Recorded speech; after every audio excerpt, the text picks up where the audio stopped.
ప్రతి మనిషికి డబ్బులు సంపాదించాలనే కోరిక ఉంటుంది. దాన్ని నెరవేర్చుకునేందుకు రేయింబవళ్ళు కష్టపడుతుంటారు.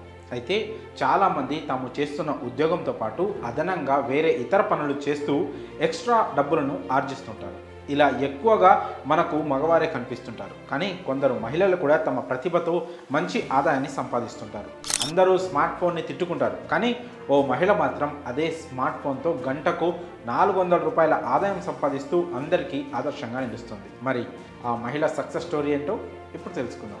సాధారణంగా ఎక్కువ మంది దృష్టిలో స్మార్ట్ ఫోన్ అంటే ఓ టైంపాస్ సాధనం, అంతేకాక మన విలువైన కాలం వృధా కావడానికి ప్రధాన కారణమని ఈ స్మార్ట్ ఫోన్లే అంటూ చాలామంది అభిప్రాయపడుతుంటారు. కానీ ఓ మహిళ మాత్రం స్మార్ట్ ఫోన్ను సరైన విధంగా వాడితే మంచి ఆదాయం పొందవచ్చని నిరూపించారు.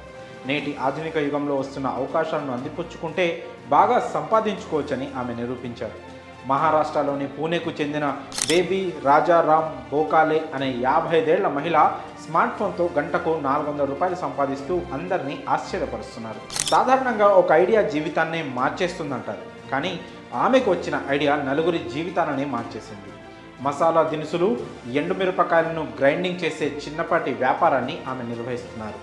ఈ పని చేస్తూనే ఆమె ఇప్పుడు ఆర్టిఫిషియల్ ఇంటెలిజెన్స్కే పాఠాలు చెప్తూ ఆదాయం సమకూర్చుకుంటున్నారు. మైక్రోసాఫ్ట్ సంస్థకు చెందిన ఏఐ మోడల్కు తన గొంతుని అందిస్తూ అదనపు డబ్బులను సంపాదిస్తున్నారు. ఇటీవలే భారత పర్యటనకు వచ్చిన మైక్రోసాఫ్ట్ సీఈఓ సత్య నాదెండ్ల సోషల్ ఇంపాక్ట్ ఆర్గనైజేషన్ అయిన కార్య టీంతో కలిసి పనిచేయడానికి ఆసక్తి చూపించారు. 2017లో బెంగళూరు కేంద్రంగా మైక్రోసాఫ్ట్ రీసెర్చ్ ప్రాజెక్ట్గా ఈ కార్య ప్రారంభమైంది. ఎర్న్, లెర్న్ అండ్ గ్రో అనే నినాదంతో ఈ ప్రాజెక్ట్ ముందుకు వెళ్తోంది. కృత్రిమ మేధ నమూనాలకు శిక్షణ ఇవ్వడానికి పరిశోధనల కోసం అనేక భారతీయ భాషల్లో డేటా సెట్లను రూపొందిస్తున్నారు. ఇదే అవకాశాన్ని బేబీ రాజారాం అందిపుచ్చుకున్నారు. ఎన్నో లక్షల మంది మరాఠీ మాట్లాడుతున్నప్పటికీ డిజిటల్ ప్రపంచంలో ఆ భాషకు సముచిత ప్రాధాన్యత లేదని కార్యనిర్వాహకులు అంటున్నారు. మరాఠీపైనే కాదు, డిజిటల్ ప్రపంచానికి దూరంగా ఉన్న ఎన్నో భాషలపై వారు దృష్టి పెడుతున్నారు. నైపుణ్యాలను వాడుకోవడంతో పాటు పేదరికాన్ని దూరం చేయడానికి వారు ప్రాధాన్యత ఇస్తున్నారు. ఈ క్రమంలోనే బేబీ రాజారాం లాంటి సామాన్య మహిళలకు ఆదాయం సంపాదించుకునే మార్గం దొరికింది. పగటిపూట తన పనులన్నీ పూర్తయ్యాక ఏఐ మోడల్స్ కోసం ఆమె తన భాషలో స్టోరీలు చెబుతున్నారు.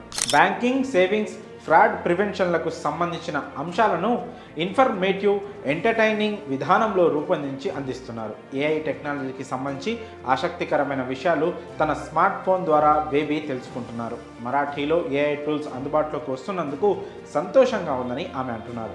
మొత్తం 11 భాషల్లో ఆమె చేసిన 5 గంటల పనికి 2000 రూపాయలు అందుకున్నారని ఆమె తెలిపారు. అంటే ఆమె గంటకు స్మార్ట్ ఫోన్ ద్వారా 400 రూపాయలను సంపాదించినట్టు ఆమె వెల్లడించారు. ఇలా వచ్చిన డబ్బులను తన గ్రైండర్ రిపేరింగ్ కోసం వినియోగించుకున్నట్లు బేబీ రాజారాం చెప్పుకొచ్చారు. బేబీ రాజారాం బాటలోనే సురేఖ గైక్వాడ్, రేఖ అనే మరికొందరు మహిళలు కూడా పయనిస్తూ మంచి ఆదాయాన్ని ఆర్జిస్తున్నారు. ఇలా సంపాదించిన డబ్బును ఆ మహిళలు తమ బిడ్డల చదువుల కోసం, తమ కిరాణా సరుకుల కోసం వినియోగిస్తూ కుటుంబానికి అండగా నిలబడుతున్నారు. కార్య పైలట్ ప్రాజెక్టులో భాగమైన కొద్దిమంది మహిళలకు మొదట్లో స్మార్ట్ ఫోన్ ఎలా ఉపయోగించాలి అనే దానిపై అసలు అవగాహనే లేదు. అలాంటి వారు కుటుంబ సభ్యులు, బంధువులు ఆశ్చర్యపడేలా స్మార్ట్ ఫోన్ను అద్భుతంగా ఉపయోగించడమే కాకుండా మంచి ఆదాయాన్ని కూడా పొందుతున్నారు. ఇంట్లో ఉండే మహిళలను చిన్నచూపు చూసే వారికి తమ పనితో సమాధానం చెప్పడమే కాకుండా ఎంతోమంది మహిళలకు ఆదర్శంగా నిలిచారు బేబీ రాజారాం. ఆ ప్రాంతంలో ఉండే మరికొందరు మహిళలు కూడా. ఉపయోగం లేదని తిట్టుకునే అదే స్మార్ట్ ఫోన్తో బేబీ రాజారాం గంటకు 400 రూపాయలు సంపాదించడంపై మీ అభిప్రాయాలను కామెంట్స్ రూపంలో తెలియజేయండి.